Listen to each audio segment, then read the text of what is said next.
it seems like decades ago. But the big question then was, how much time does it take for a person to cross a street?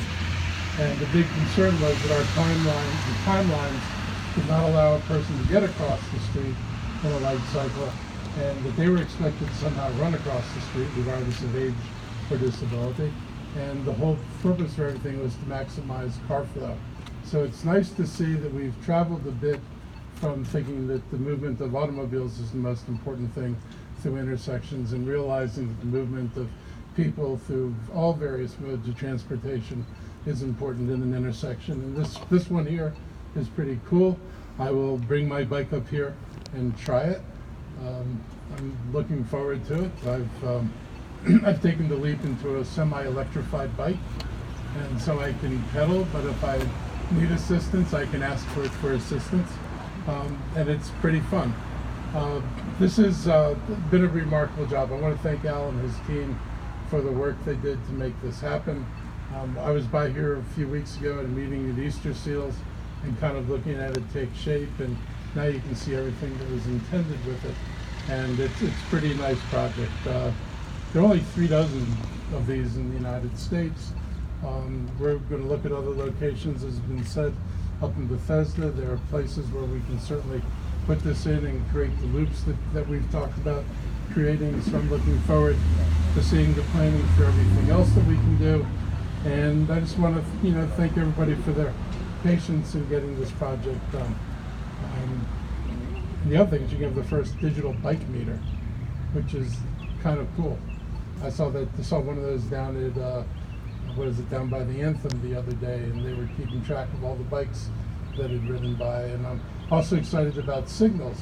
I was in Berlin this summer, and they had bicycle signals everywhere, and it really was a help, I think, to everybody trying to navigate the streets to know who's supposed to be going and when they're supposed to be going.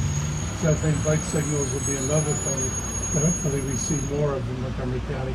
Even when you don't have tracks, they're useful to helping people understand what to do. So I want to thank everybody for being part of this, and I think I'm turning it over to, you next? Is it Hans or is it Tom? Tom, so come on up.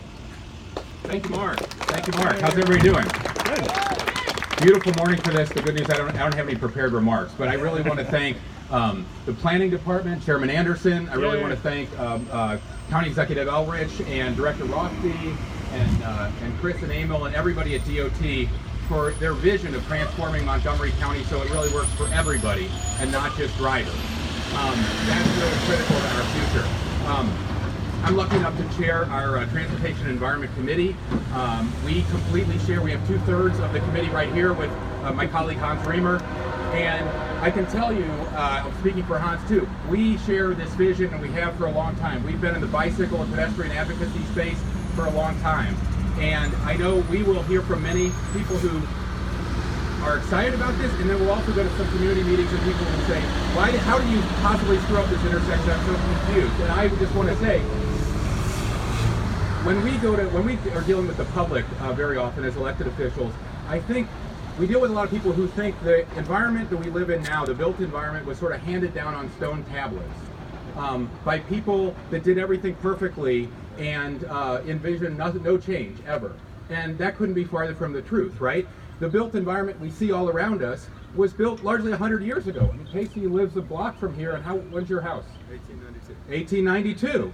Everything around here, most of it was laid out 100 years ago by people who, A, they were fallible, and B, having the information they had now, they could have never imagined the traffic we have, the density of population we have, the need for pedestrian safety and bike safety, because every trip was safe back then, and the need to get people to a metro that had not yet been built, and certainly they never imagined climate change and the imperative that we're dealing with to change the way we look at our society. We need to re-envision not just our intersections, but our neighborhoods and our economy and all of our built environment and our lives and how we get around. And that starts right here. And people I know will say, well, this is just one intersection and you have 507 square miles and hundreds of intersections.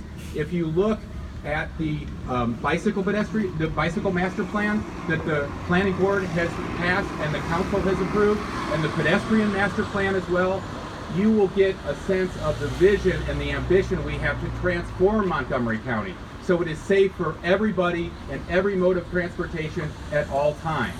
And so it's responsive to a new world where climate has to be in the forefront of all our decision making.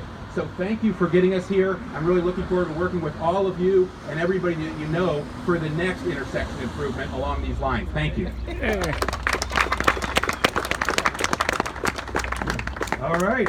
Well, I think if you're here today, then you had a hand in this one way or another, whether through your work at the departments or your community advocacy.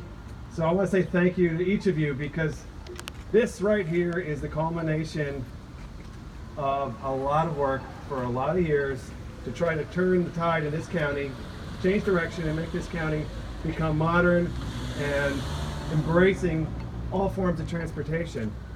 And the fact that we now have an absolute national model of safety infrastructure is just a testament to so many people working together for so long.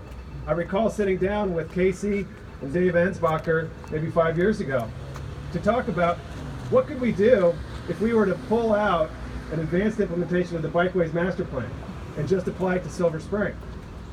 And that's how the idea of a bike loop came up. This intersection is a critical part of an overall vision of Silver Spring, making Silver Spring a model for a walkable, bikeable, safe place to drive, safe place to move about. And we're almost done. That whole network does have another key piece, which is Fenton.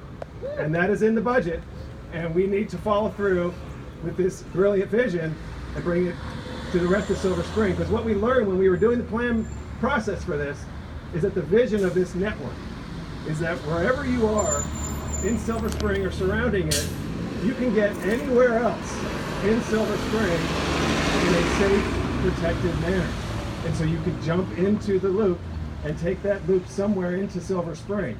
So all the surrounding neighborhoods, everyone who lives here, we calculated that 90% of the people who live in this area will be able to get where they want to go in Silver Spring in a safe, low-stress environment. So there is actually a data-driven analysis underneath this. And we've got to follow through. I really want to thank the chair of the Transportation Committee, Tom Hucker. He's been steadfast in his support here. And I want to recognize, of course, the previous chair, Roger Berliner, previous county executive, Ike Leggett. All of us have been working towards this goal. I think it's important to remember that this is not just for bikes. The benefit here is for everyone. Pedestrians, this is a much safer intersection to cross. Bikers, this is a much safer way to get across town. Drivers, this is a much calmer, more relaxing. It's going to be better for your life to drive through intersections that are built for safety than to constantly be ripping about to hit somebody. Takes a little getting used to. I know, I heard from my mother-in-law who lives off of Spring Street. It takes some getting used to. But as Tom Hucker said, the way that the roads are today is not handed down on a stone tablet. We need to actually configure them to be safe. The last thing I want to say, this is about a vision of economic competitiveness. Communities all across the country that are at the cutting edge and are driving economic progress are also making these kinds of changes to build communities that are great places to live, where you don't have to drive. You can drive, but you don't have to. So we are seeking to be also at the forefront of that, make downtown Silver Spring a real model for us, a place where companies want to come. So this bike lane is even about more than mobility. It's about economic competition and the thriving, succeeding county that we all want to have. Thank you very much. Appreciate your support, and let's keep working on this together. Hey. Well, I hope you'll indulge me, because this is the last time I'll get to say this in public. I'm really going to miss Al Rashdi as head of the Department of Transportation. He's been a fantastic director. Al, your friendship, your support, your collaboration has just meant so much to me, and I think it's meant so much to this community, and we really all owe you a great deal. But we're glad you're not riding off into the sunset. You're on to a new adventure. Will there still be time for some cigars, I think. I hope. On a little bit less happy note, I have to say I've been to 3 memorial walks and rides for people who've been killed walking or riding their bike in Montgomery County in the last month. And my son rides his bike to and from school. He's at college in the city. Came home this weekend, rode his bike home. I want him to get home safely. And I think we all have somebody that we care about, even if we don't ride a bike, even if we're one of those drivers that gets a little bit annoyed, right, Tom? Some of those constituents, you might remind them. All of us have somebody that we care about, and whether it's a spouse or a son or daughter, or whether it's us who's trying to just get to and from where we want to go on bike or on foot. And I'm so glad to be here at this ribbon cutting instead of a memorial ride or walk to put in a ghost bike or to memorialize somebody who's died. And Mr. County Executive, I really appreciate your commitment to this. I didn't know whether you would follow through on what your predecessor did, but that really means a lot. And I think it's fantastic to see that you have the courage to move this forward in the face of sometimes there is, in fact, opposition. But I hope we'll be at a lot more of these ribbon cuttings so we don't have to go to any more ghost bike installation. I think we can all agree. And it's not just in Silver Spring, it's in Glenmont, it's in White Oak, it's in Bethesda, it's in Aspen Hill, it's all over the county. We're planning to make this a better place. And as Tom said, it didn't happen overnight. We didn't get here in just a few months or a few years. It happened over decades. We don't really have time to wait that kind of generational length to make it better. We have to transform this place. And I know that with people standing behind me working to execute on the great plans that our staff at Montgomery Planning has produced, we can do this and hopefully never have to go to another one of those memorials. Thank you.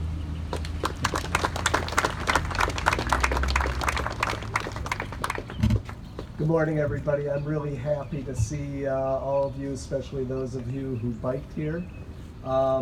My name's Peter Gray. I'm a board member for the Washington Area Bicyclist Association. I really appreciate the fact that our county executive is here today, showing his support for this plan, that 2 members of the T&E committee are here today, showing their support for this plan. I know that all of the DOT people that I see in the crowd have been pushing towards this accomplishment for quite a long time. I also want to echo what Hans said in terms of we do have another really important spoke of the Silver Spring Circle to put in on Fenton Street, and I'm hoping that the plans will go forward. We'll have a meeting later this year to test this out with the community, and then we will see support for yet another really important way for people to get to the library, to the bus station, to the Montgomery College, all these things that Fenton Street can supply. I also want to say that this would not have happened with the hundreds of supporters in the advocacy community, people, residents like myself, of the Silver Spring area, who have pushed for this to happen. Nothing happens without a fight. We realize that some people don't like change, and for all the good reasons, I'm glad to see that we have been able to make this effort, and I encourage all of you who like what's happening today to continue to help us push for Fenton Street, to push for all the great things that are going to happen in downtown Bethesda, and then in Wheaton and Langley Park, and all different areas of the county where we can get places built so that there will be a network of safe, protected lanes for bicyclists to be on. The only other thing I want to say is that we are going to have a sort of a community celebration ride of these lanes and this intersection on October 20th, Sunday morning. I think we're going to meet over at the former Discovery Building and gather there, and then take a ride around these lanes and see how great they are. And I hope that all of you can come Sunday the 20th. Thanks a lot.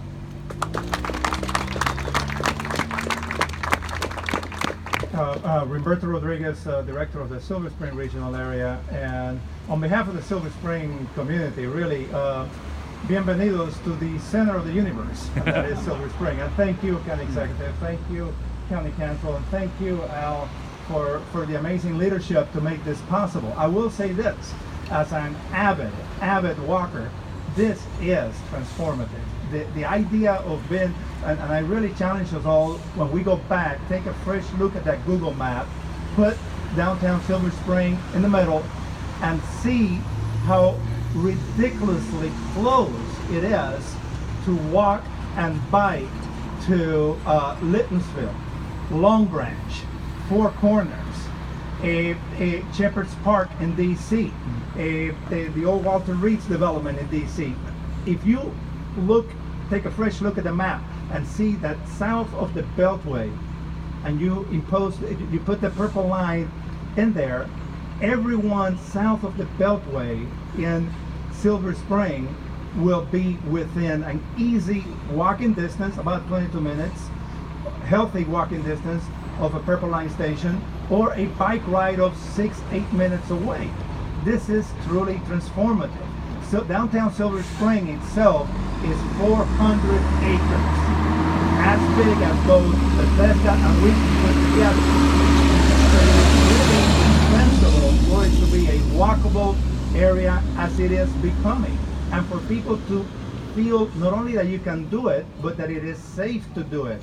And I think we're trying to do it by living it. Some of us that are committed to walking, and many of you that are committed to biking, we really want to get out there and show folks that it is infinitely healthier, easier, cheaper, and simply better. If you live within 1.5 miles to 2 miles, just for crying out loud, if you're able, walk, get on that bike, and come to the brewery, come to the plaza, come to the activities, and it's so much healthier to then at the end of that to simply bike back home. So this whole deal of having this circular piece around downtown Silver Spring, it really is, look at it fresh on the map and you see the beauty of it. And last but not least, I do want to say this regarding biking and walking, that it does help us experience what's around us in a way that simply riding in a vehicle can't. So this is really transformative, not only for us physically, but also for us as individuals. So again, thank you, and I'm glad that we're all enjoying this. Thank you, guys. Okay, now we're going to cut the ribbon. Everybody can just stay right there. Matt.